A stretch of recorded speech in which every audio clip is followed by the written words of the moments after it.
Hello YouTube, Goddard Radio Mosky here again with another beer review for you, as is usual. So for this one we're going to go back to Brewdog, and as promised in my last Brewdog video, after doing the IPA is Dead 2013 range, we're going to start on another series of beers that they do. So this is going to be the Unleash the Yeast range, which was only first started in November 2013, and the first of the 4 beers that we're going to review from this series is the American Ale. Now the other 3 beers in this series are the Pilsen Lager, the Belgian Trappist and the Bavarian Weizen, and the idea of this series is essentially quite similar to what they were doing with the single hop IPA is Dead series, and it's basically just to allow you, they start with the same base beer and then they're fermenting it with a different type of yeast, so each time you'll get an idea of how a different yeast can kind of have an effect on the same base beer, so it should be quite an interesting one for us to try. So as is usual, then we'll go through a very short history of the Brewdog Brewery, but as always, if you are simply just interested in the tasting of this beer, feel free to go on towards the latter part of the video and you will catch that. It will be a very short history though, because I've done numerous Brewdog beer reviews for you already, and as always the Brewdog website's in the video description for you there, along with the link to my other Brewdog beer reviews, so as always check those out if you are interested. So anyway, Brewdog was founded about 7 years ago by 2 guys, James Watt and Martin Dickey, in the very northeast corner of Scotland at a little brewery in Fraserburgh, but more recently in 2012 they moved to their new brewing facility in Ellon, which is closer to the city of Aberdeen in the northeast of Scotland, the oil capital of Europe, and it's just about 20 miles to the north of the city actually. But this brewery are very experimental. You know, any type of beer you can think of, they will have done it at some point in their history. They've had numerous awards for their beers, and they're actually largely inspired by the American craft brewing renaissance that started with the likes of Anchor and Sierra Nevada and all of these sort of things. They reference that quite a lot in their work actually. But they're also very well known for their strong beers. You'd probably recognise the Tokyo Star beer in their core range, and they've also held the title of World's Strongest Beer on numerous occasions. The Tactical Nuclear Penguin, the Sink the Bismarck and the End of History, all the beers that have won them that award. But what's really cool about this brewery is that you can actually buy shares in it through the Equity for Punks scheme. And what they do with this is they always use it to fund to make infrastructure investments in the brewery, if you like. This was how they funded their move to their new facility in Ellon, which is a completely modern, purpose-built facility. Very good, and they're actually using some of the Equity for Punks money that they have in to build a visitor centre. So soon you'll be able to go up to Ellon and actually visit the brewery there. So pardon me, so they're a very cool brewery in that regard, and they listen to their fans quite a lot, and they also, you probably have heard of the mash tag beer as well, where you could vote on Twitter for a style, then a sort of sub-style if you like, then the hops, the malt base, and also the twist that they'll add to the beer as well. So very cool at listening to their fans in that regard, and these days they've got brew pubs all over the place. These guys are pretty much the flag carriers for Scottish craft brewing these days. They've got a whole host of bars in Scotland and England, and most recently they've actually started expanding further abroad. You can get them in Sweden, I think it's Stockholm and Gothenburg there. They very recently opened one up in Firenze in Italy, and they also have one in Sao Paulo, Brazil, and also one in Tokyo in Japan, and there will be bars opening up in Paris, Barcelona and also Belgium, and they will be expanding out to the States, Canada and Australia in the near future, maybe New Zealand as well I would think. But that's your brief history of the Brewdog Brewery there, so let's just get on to the tasting of this beer here. So this guy is a 6.3% American Pale Ale. All of these beers, as I mentioned to you in this Unleash the Yeast series, they're all the same base beer, and the idea is the same as it was the same essentially as the single hop IPA is Dead series. They want to use the same base beer but use different yeast in the fermentation stage to let you have an idea of how this beer exactly tastes. But all the beers have a blend of Centennial and Amarillo hops with a malt base of Pale Ale, Munich and Cara malts. So it should be a really nice beer, and I don't think I've actually tried any of these before. Maybe I did try one on tap in the brewery in the brew pub in Aberdeen, but I'm really not sure about it. But I'll just bring up the camera and let you have a little look at the artwork on this one. This must be a similar thing. As I mentioned to you in the IPA is Dead series, these bottles are unusual because the shield is in the middle rather than being over on the corner up here, and that must just be a thing for their sort of 4-pack beers that they do. The bottle cap on this one is the standard white with Brewdog on it, and as you can see it's the standard Brewdog artwork there, the sort of splashed paint if you like. I'll just read out the blurb to you on this one as I always like to do. It's time Pardon me, it's time you got to know the real foot soldiers of the revolution, yeast. Fighting from the depths of the fermentation tank, billions of these tiny, practically invisible cells are heroically laying down their lives to magically turn sugars into alcohol. But it doesn't stop there. From Belgian Trappist to Pilsen Lager, American Ale to Bavarian Weizen, yeast has the power to change the flavour, aroma and complexion of your beer in an instant.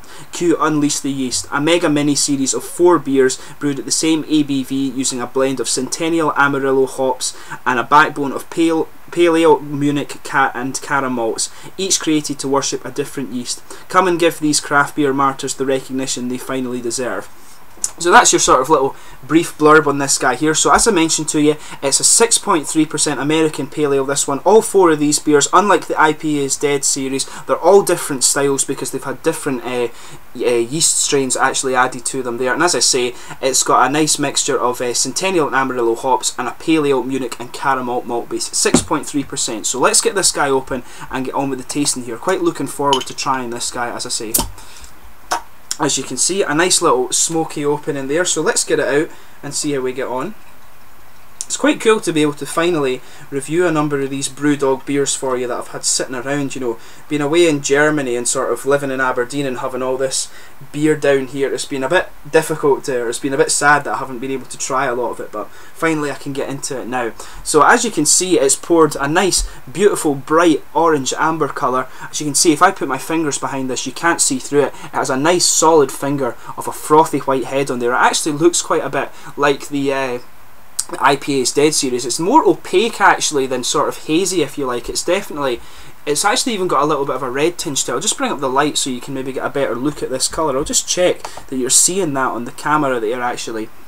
But it's a nice sort of reddish, kind of red, yeah, a bright orangey amber, but with a little red tint to it. I think that's fair to say. You can see the head is just going down on this guy a little bit too. But let's give it a whiff and see how we get on with this guy here. Just click the camera away.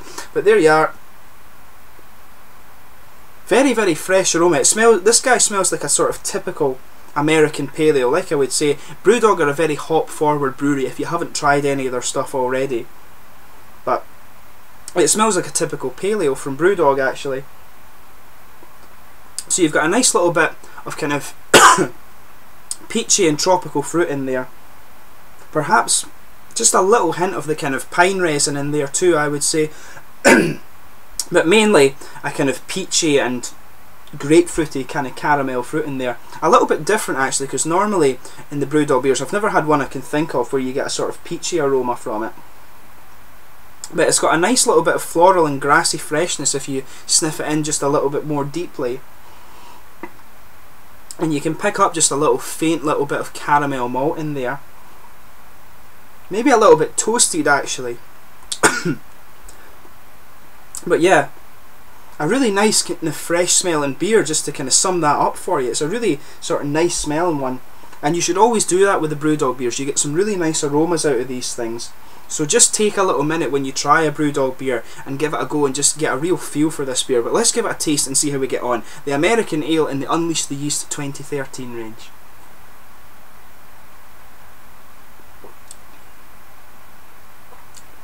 What's interesting about this on the kind of first gulp is that it's not, despite this sort of strong hoppy aromas in this beer, it's definitely not as kind of hop forward as the other as the other pale ales that you'll get from the Brewdog Brewery.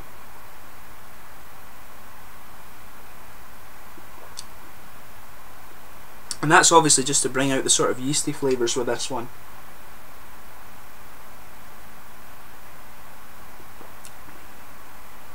But yeah, at the end, it does have that nice sort of citric and grassy hot bitterness to it. There's maybe a little bit of a peppery spice in there as well, actually. And you are picking up, at the end of the beer, the sort of tropical kind of peaches and grapefruits, I would say, in this one.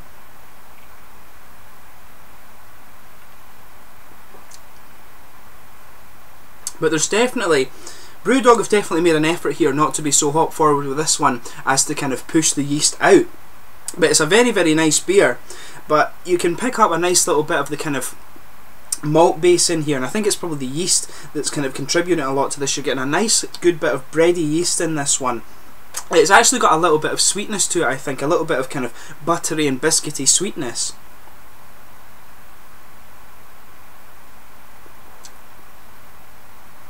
But yeah, there's definitely the spice character that I'm picking up is mixing in with that sort of yeasty, bready character as well, so it's quite interesting in that regard.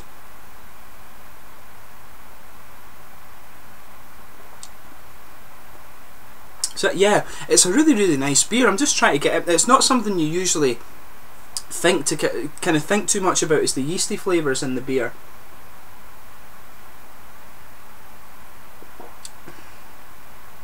But yeah, I would say that in the opening you've got a nice little bit of kind of hoppy bitterness on the opening.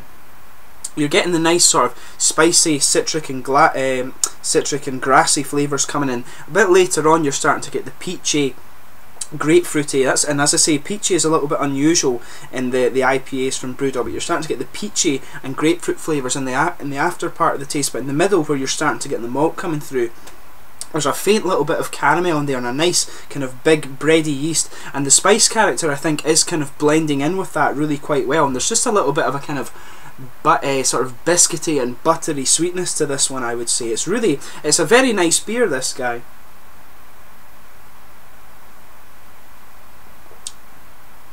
But yeah, very, very nice in that regard. And I hope the other ones in the series actually are as good as this. They're all different styles, of course. But in terms of the mouthfeel with this one, I would say mid-body, definitely. It's actually got quite a nice little bit of prickle to it on the carbonation just at the start, and then it sort of smooths out as it moves over the back of your tongue. But it's got a nice wet mouthfeel to it as well. And this actually helps to bring out the sort of peachy and tropical flavours a little bit more. Maybe even just a little bit of pine resin there in the aftertaste. Sort of on the edges of the tongue, that's where you're getting the nice sort of peachy and grapefruit flavours in this one. Just a little bit of the pine resin sort of sitting a bit more centrally in the tongue.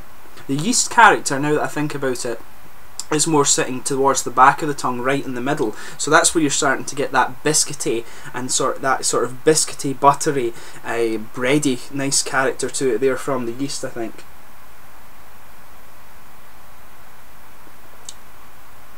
But yeah, mid-bodied, I would actually say on second thought that this has a little bit of an oily mouthfeel to it. But it's nice and wet as well, and as I say, that brings out your nice fruity flavours there.